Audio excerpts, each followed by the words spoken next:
Jalen Brunson had a season high against the Pelicans. I just want to break down how he got there and some of the defensive schemes that the Pelicans threw at him. So first, I just want to start with a great backdoor cut. So watch this backdoor cut right here at the bottom of your screen. And the reason this works is because he sells it really well, right? So watch him sell it going left first and then cutting backdoor. And the reason that Herb has to fall for this is because they run a lot of plays where Brunson comes off this dribble handoff. And when Brunson's coming off the dribble handoff, if he has any sort of advantage, it's really hard to get back into play because he's such a dangerous scorer. So that's why teams and bigger defenders and just any point of attack defenders tend to overplay him. Here you're just going to see Herb Jones guard him basically the entire length of the court. And again, a lot of teams do this as well. The refs are letting teams put a lot of hands on Brunson, a lot of contact. I still think Brunson should play more off ball and have someone else bring the ball up. And I'm not saying that all plays should be like that, but specifically like some like this. So there's a post entry to Cat at the elbow. And this play is meant for OG, right? He's getting a down screen from Hart, and then he's going to get another screen coming up, and then getting this ball in like a Chicago action. But if this was meant for OG with Hart as a screener and Cat in the post, there's really no reason for Brunson to have to exert so much energy getting the ball across half court. Plus, the play starts really late, right? The play starts at like 16 seconds on the shot clock versus like if someone else brought the ball up, maybe it'd be at 20 seconds with more time to facilitate an offense. Here is another example of I'm not exactly sure what the point of this play is. So there's a wedge screen, right? But the Pelicans are switching on all these guard screens. You're gonna see Murray here just point, telling CJ to switch. So now CJ's on McBride, and then McHale's the one that's gonna come up and set the screen. And we know the Pelicans are switching on guards, right? You might as well have McHale with CJ originally on him, set this screen, but now DeJounte is gonna switch onto Brunson instead. There's an exit going on the top of your screen where McBride's gonna curl around. And that's kind of the point of this play. But at the same time, right, as we mentioned, this is a very switchable defense. So no advantages created. We're now in isolation basketball. I don't hate this. I think we should run more isolation for Brunson against even good defenders. But again, if we were just going to get that switch anyways, you can have McBride still exit on the far side, on the weak side, and then just have CJ McCollum be the one pulled into the play. Another thing the Pelicans did was they trapped on any center screen. So here's Precious. They're going to trap Brunson on the screen. And then it's going to force Precious into the short roll to be our playmaker, which isn't really ideal. This is a good offensive possession with a good open mid-range. But Precious being the short roller, having to have the ball in his hands isn't the best offense that we could be running. So you're going to see the short roll again. Here's the trap. Brunson just rises up here. But Precious is just going to be put in this position to be the decision maker, which, again, I don't think is super ideal. Here's a full court press that the Pelicans did. When they full court press, we had Cat set this screen, right? And I think we should do this more. When teams are going to be pressing Brunson, if we're going to have Brunson bring the ball up, just have Cat set the screen. So Brunson's going to have a lot of momentum coming downhill against the center defender, JRE here. And they're not going to be able to trap on this, right? So there's a one-on-one opportunity. Brunson with momentum against JRE. This play ends in a turnover, but you're taking this play 100 out of 100 times, right? One of the best isolation scorers in the NBA against a center. You take that. Here, same thing. You're going to see the trap. Cat sets the screen. Here, JRE is going to come set this trap. And then it's going to be Cat playing out of the short roll, which is fine. Like, again, this is also good offense, right? It's Cat with advantage against JRE, trying to recover and come back into the play. The problem here is spacing with Precious on the floor.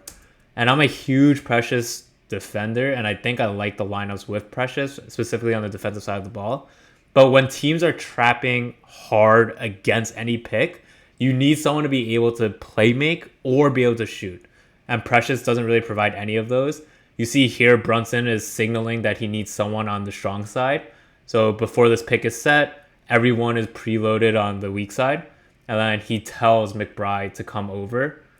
So let me just rewind that.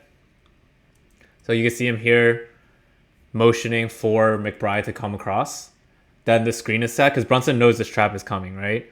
So the screen is set. The trap is happening. Short roll to Cat. and then Cat needs to play make. And Cat's a good playmaker, right? But look at the spacing. It's a 3-on-2 advantage.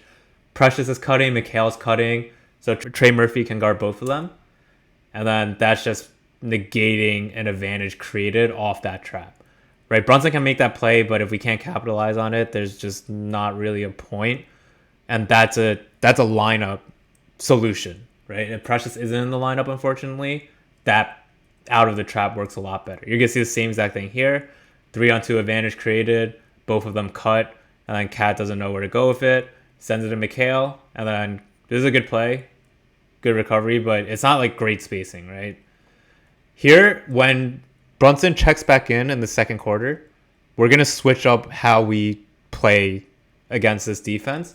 We're no longer going to set the center screen. We're going to set the guard screen because they switch on guard screens. So instead of trapping, there's now a switch. It's Brunson ISO against Brandon Boston Jr. And with all due respect, that's a matchup that Brunson's just going to take every single time, right? So get another switch. And then, again, isolation basketball now. This is good defense, but this is what you want when you're scheming up the offense, right? If they're gonna switch, let's not have Brunson get trapped. Let's have Hart set the screen, and then here's a switch. Even on this play, it gets to be a switch with Herb Jones being the player that switches onto Brunson. But Brunson in this position with an advantage, it's not an advantage, but coming off the screen, being able to size Herb Jones up, is way more beneficial than Brunson walking the ball out with Herb Jones hounding him, right? So even in this situation, there's an isolation that I would take because there's danger of pulling up. There's danger of a quick move into the mid-range or quick move into a drive versus from full court, Herb Jones knows he could just touch up Brunson and Brunson's not just going to attack there. So here's another off-ball opportunity. And like this is another way you take advantage of guard switches. So look at Mikhail and Brunson on the top of your screen. They're just going to switch, which causes a little confusion between TJ and Murray. And then that gives Brunson a small advantage, attacks it. This is a horrible call. Definitely an and one. But another way you just take advantage of guard switching is off-ball splits. And then here is just being super smart. Brunson knows they trap off the center, right? So there's Jericho Sims setting the screen. Brunson knows this is a trap, so he just rejects it. Right, and then this is an open look. He misses this, but that's good offense. Knowing that that's what the team is sending your way, and then just rejecting it into a wide open mid range. Again, this is Mikhail guard switches. In this specific case, they actually trap off this guard, but then you have Mikhail as a playmaker, which you just trust a lot more than say Precious, right? So Mikhail here, playmaker. I personally want him to just shoot this, but sees Josh Hart in the corner. They recover really well. Then Brunson just floats down. One more pass to OG. Open three. Misses this also, but again, that's great offense. So this is now the second half. We did a lot more guard screening with Hart and Mikhail versus with Cat. So right here, you're going to see that the defensive coverage is a hard hedge. So CJ just pops up to hedge this, and then he's going to recover back. So it's not going to be a trap. It's just going to be a recover back, but then Cat sets the second screen. There's a little disarray. And then Brunson just has a great move on Murray for this layup. Right? So a lot more guard screening. Another way that is really useful to get Brunson touches is have a second creator. And Hart's been phenomenal at that all season. So watch him attack here. Give it to Brunson. Right? The difference is Brunson right now has his dribble. He's in triple threat. And he's also has a slight advantage, right? Like Trey Murphy is coming at him on this closeout. Pump fakes, gets by him. Easy layup. So again, Herb Jones is on him. We're going to set a guard screen with Mikhail. Here, CJ hard hedges. There's slight miscommunication. CJ is going to want to recover. We talked about this in a previous video that this is where miscommunication can happen when you hard hedge. And then Herb has to come back into the play, but just a second slow. Right, so Brunson can rise up here and just hit a three. So it's just creating chaos with their schemes, knowing what their schemes are, and trying to play to that.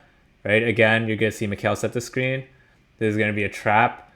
When you trap here, though, it's Mikhail in the short roll, and Mikhail's been way better as a creator. This is not a good example. This is a bad pass. If this is a pass on target, Hart shoots this for an open three, but just a little off target, so the Pelicans recover well. But in the past 2 games, Mikal has been a great shot creator and also a play creator, just being able to play make, but also just looking for a shot. And this is another example of Hart being a playmaker. So Brunson's going to set this initial screen. So this is in horns first. Brunson's going to come set the screen. And then his gravity forces Murray to not help, which totally makes sense. Hawkins is just going to take a second to have a decision here. And then he knows he has to get over because Murray's not going to help here. When he knows he has to get over, he just gets hit right into this cat screen. Right? Because that worked because of the initial Murray can't help. Look at how far Murray is dragged out. Then that means that Green has to tag Cat, which leaves Mikal wide open in the corner. And again, great play by Hart.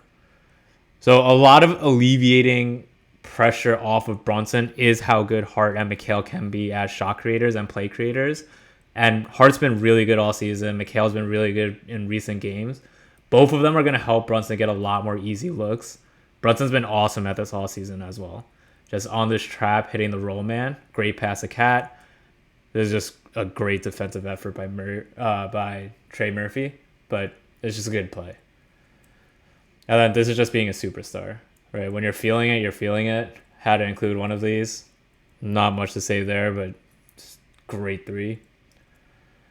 And then this we sent a pick by Cat. Again, in the second half, we did much less center screening, more guard screening. And then this is a trap, right? So Brandon Boston kind of gets stuck behind Cat, but this is supposed to be a trap. JRE's trapping, pushes Brunson all the way out. Then Brandon Boston goes to trap. And then this is where Josh Hart really comes up and helps out. But that's why I think Hart should just be the screener or Mikal, because they're just better in this short roll. Plus, Cat's a better spacer. And I mean, Hart's been awesome at shooting this year, but Cat's just an elite shooter. So defenses have to play closer to Cat. And if Josh Hart's the screener or Mikal's the screener, that's a great play. If either of them are screeners, they can play out the short roll and then have more space playing out the short roll. You're going to see another play here where it's a pistol action. And then if they're going to switch, I like this a lot to get Brunson a touch. So instead of Brunson dribbling it up, here's a flutter screen, get Brunson the ball here. And if they're going to switch, right, it's Brunson against JRE. Again, Brunson against the center. And then he also has his dribble and he can pump fake here or he can rise up here, whatever he wants to do, really. This is a heat check. He airballs it, but he's allowed to do that. It's just a more advantageous position to score, having his dribble still being in triple threat. And just and he also gets the ball with more time on the shot clock versus having to turn 3 or 4 times before getting into the play. Again, we ran this with Jericho Sims once, didn't go back to it again. Here's a trap, right? The short roll is a little bit worse with Sims, obviously, versus Hart or Mikal or even Cat. Sims gets it, makes a fine pass. It's a good play, but we don't do that again just because very clearly Sims shouldn't be operating out of the short roll. So this is the next possession. Just go right back to Josh Hart being the screener, right? When Josh Hart's the screener, we get a little bit of a miscommunication. They don't know whether to switch here or get over. So then Brunson just takes advantage of that with a float. Herb Jones is sideways, not in front of him. And then Brunson's an elite operator. Any advantage you give Brunson, if you're a step slow, he's going to take advantage. And then here, just more isolation. It was a lot against Brandon Boston. I honestly have no issue with isolation against anyone. You can put Herb Jones on him, first team all defensive. This is just another guard screen. Brunson sees the help coming, just rises over. But really, any defender you want to put on Brunson, I don't hate just having more isolation possessions. You don't always have to set the screen. Here, early trap, half court, short roll by Mikal, and then just great play. The shot doesn't go in, but that's a great play. You're going to see the same thing with Josh Hart here being the creator. So short roll, set the screen. They're going to trap out of this. Short roll, great play, open shot. Again, miss, but just good offense all around. And then this is just isolation against Murray. Great defender as well. There's just nothing wrong with just letting Brunson isolate sometimes. And then here, he's going to get help. Murray's going to get help from Herb Jones. Hard's a great shooter. I'm ready to say it. He's a great shooter. So that has to be respected. Then Mikal gets an open look in the corner. Brunson has a season high in points, but honestly, the entire Pelicans defense was focused around him, and he still had a season high. So it just shows what an elite player he really is.